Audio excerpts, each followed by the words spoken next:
Hello everyone, good afternoon. তোমরা সবাই কেমন আছো? আশা করি যে যেখানেই আছো অনেক ভালো আছো, সুস্থ আছো। সকলকে জানাই আমার পক্ষ থেকে অনেক ভালোবাসা, অভিনন্দন।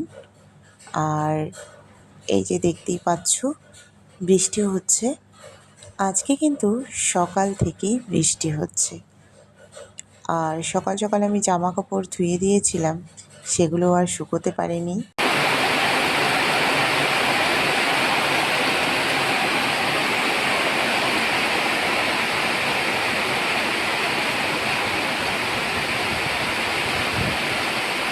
তো দেখো ছাদে আসলাম একটু তোমাদেরকে দেখাবো বলে। বৃষ্টি, খুবই সুন্দর আবহাওয়া, আর গাছপালাগুলোকেও খুবই সুন্দর লাগছে। বৃষ্টি হলে গাছগুলো বেশ সবুজ সবুজ লাগে, খুব সুন্দর লাগে। তাই তোমাদেরকে একটু শেয়ার করে দিলাম।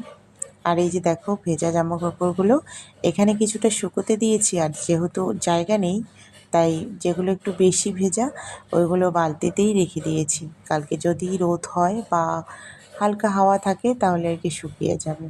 তো দেখো এখানে বৃষ্টি পড়ছে ঝিরঝির ঝিরঝির করে, বেশ দেখতে লাগছে কিন্তু, তাই না? তো আমার এই ঘরের সামনে এই জায়গাটা একটুখানি ফাঁকা আছে। তো এখান থেকে আমরা আর কি গাছপালা বা গাছের হাওয়া খেতে পারি একটুখানি। আর আজকে যেহেতু বৃষ্টি হচ্ছে বাইরে, তাই ভাবলাম পাস্তা খাওয়া যাক। তো সেই জন্য বরমশাই দেখো পাস্তা নিয়ে আসলো। মেয়েও বায়না করছিল পাস্তা খাওয়ার জন্য, কিন্তু ও ঘুমিয়ে পড়েছে। যাই হোক, এটা রান্না করতে করতে ওকে ঘুম থেকে তুলবো খাওয়ানোর জন্য। তো আমি পাস্তাটাকে হালকা সিদ্ধ করে নিয়েছি, আর এখানে ডিম ভাজা করলাম দুটো, আর পেঁয়াজ। তো লঙ্কা টঙ্কা কোনো কিছু দেবো না, কারণ মেয়ে যেহেতু ঝাল খেতে একদমই পারে না, তাই লঙ্কা বা লঙ্কার গুঁড়ো কোনোটাই দিব না। শুধু শুধুই রান্না করব। আর আমাদের এখন এরকম খেতে খেতে অভ্যেস হয়ে গেছে, যেহেতু মেয়ে ঝাল খায় না, তো ওই হিসাবে আমিও অনেক সবজিতেই ঝাল দিই না। শুধু যেদিন বাড়িতে মাংস রান্না করা হয় সেই দিনই ঝালটা খাওয়া হয়। আর বাকি সবজি ওর জন্য তুলে রাখবো, আবার আমার জন্য আলাদা করে রান্না করব, এটা আর হয় না। তো সেই জন্য ঝাল না খেতে খেতে ঝাল না খাওয়ার অভ্যেসটা হয়ে যাচ্ছে। তো চলো পাস্তাটা রান্না করি।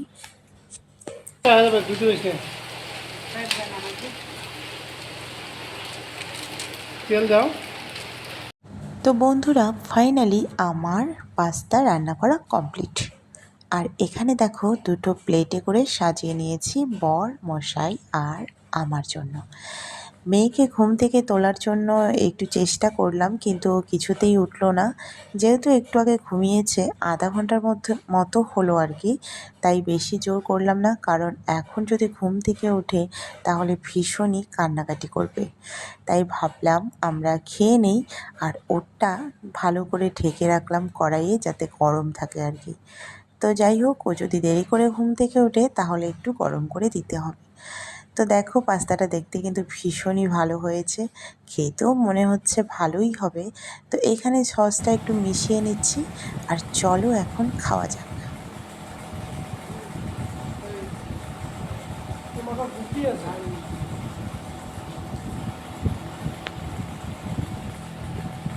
পাস্তা টেস্ট করবো কীরকম হয়েছে।